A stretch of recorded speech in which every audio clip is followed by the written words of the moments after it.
parágrafo. Nem vou repetir, porque acho que a gente já está estourando no tempo, tá? Tu pode passar para nós. Que, na verdade, eu já falei tudo isso, só condensei, tá, gente? Pode passar.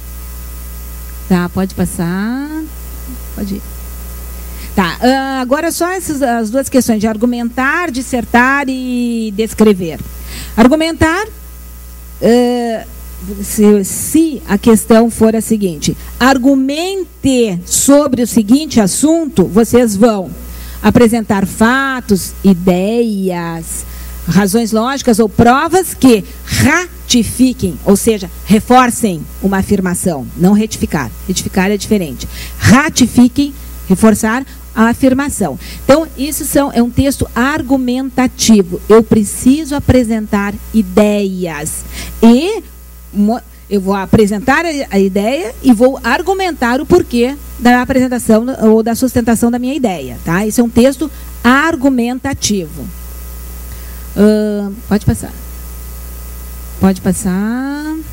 Pode passar. O conceito de argumento é importante, pois ele é a base da dissertação. Claro que dentro de um texto, vocês sabem que nós temos textos narrativos, dissertativos e argumentativos. Os textos são híbridos, né, gente? Eu não tenho um texto que é somente argumentativo, ou somente dissertativo, ou somente narrativo. Dentro da narração eu tenho descrições, eu tenho argumentação, então os textos se misturam. Há o predomínio de um determinado tipo de texto, chama-se tipologia textual. Há um predomínio, mas basicamente os textos são híbridos. O que pode acontecer? Na prova, vocês vão precisar saber o que é um texto narrativo. Como é que é um texto narrativo? Geralmente são os textos mais literários. Não é? O que é um texto dissertativo? É um texto de cunho mais científico. E um texto argumentativo são aqueles textos que eu apresento ideias e eu vou desenvolvendo as ideias com argumentos favoráveis ou contrários. Tá, gente? O que é um texto descritivo? É aquele que descreve. Ele existe sozinho? Não existe sozinho. Ele existe dentro de uma narração, dentro de uma dissertação. Há também o texto descritivo, tá? O que pode acontecer de pedirem para você somente responda de forma argumentativa. E vocês têm que ter argumentos. Ideia e argumentar sobre aquilo, tá? Pode passar. Pode passar. O que evitar em um texto de... aqui assim rapidamente, porque isso é bem longo também. O que nós temos que evitar? Palavras de cunho muito coloquial. Assim, coisa. O vocabulário que a gente utiliza mais na linguagem oral, na linguagem do cotidiano. Então, as gírias, assim, tipo... isso não, né, gente? Na fala, tudo bem. Agora, no texto escrito, não. A nível de, tipo, no caso, a coisa, que a gente às vezes não tem o argumento de dizer, todas as coisas. Não, só um pouquinho. Quais são as coisas? São os elementos, são os tópicos, enfim. Nós temos várias coisas para poder falar que não seja coisa, né, gente? Então, nós temos que ter esse cuidado. A linguagem não precisa ser uma linguagem tão culta assim, mas uma linguagem mais padrão, tá? Então, se a gente escrever de uma forma padrão, não erra.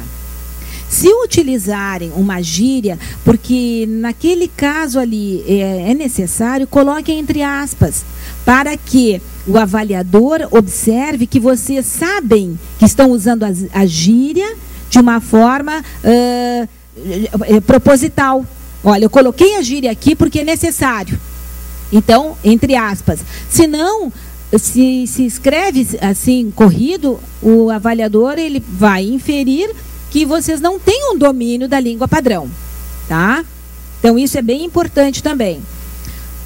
Outra coisa é a emoção. A emoção e assim, o excesso de subjetividade, muitas vezes ele transparece no texto pelo excesso de adjetivos, pelo excesso de advérbios. Então, nós damos assim uma prova de que nós não temos uma isenção, porque numa prova como essa do ENAD, que vai medir conhecimentos de uma forma mais universal, nós não podemos ser passionais. Nós não vamos escrever uma crônica literária, nem um poema lírico.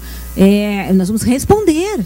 Então, para responder de uma forma, com uma linguagem padrão, organizada, pensada, tá, gente? Para não mostrar assim, ó, na verdade ele não está nem sabendo, ele está se exprimindo aqui, e não é esse o caso, tá?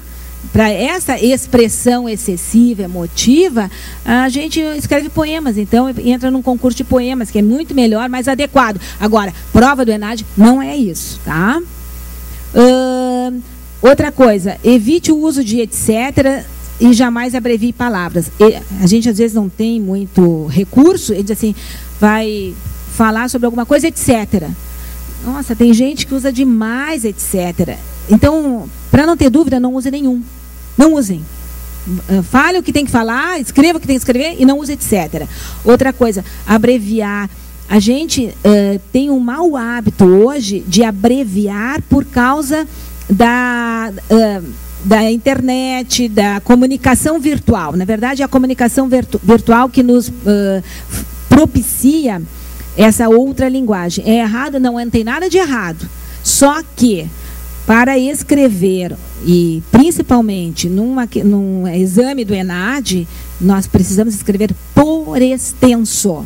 Por extenso. Não tem nada de VC, de PQ, de TB, não tem nada disso, gente. Isso é, a questão é anulada. O avaliador nem lê, porque ele pressupõe que o aluno não sabe escrever, por isso que ele faz assim. Então, lá na comunicação virtual, dependendo do caso, vai bem, dependendo do caso. Porque nem sempre é assim, porque hoje também esse mundo virtual e tecnológico é tão desenvolvido que nos permite uma comunicação mais formal também. Então, não é que esteja errado, mas depende com quem. Se é com o nosso amigo lá, tarará, tudo bem. Mas, se eu for apresentar um currículo, por exemplo, para o reitor de uma universidade, eu não vou me encher por e-mail, eu não vou encher de abreviaturas, né, gente? Não analisar assuntos polêmicos sob apenas um dos lados da questão. Por exemplo, vamos falar sobre preconceito em qualquer área. Nós não podemos nos posicionar de uma forma nesse tipo de questão. Observem bem o que eu estou falando. Nesse tipo de questão, de prova. De uma forma assim, ó. Eu vou condenar... sei lá, uma determinada tipo de atitude. Não, gente, não é assim, porque nós precisamos, é uma coisa muito mais política. Então, a gente se posiciona, mas argumenta porque favorável ou não, enfim, discute, coloca argumentos, mas não é dessa forma assim muito passional.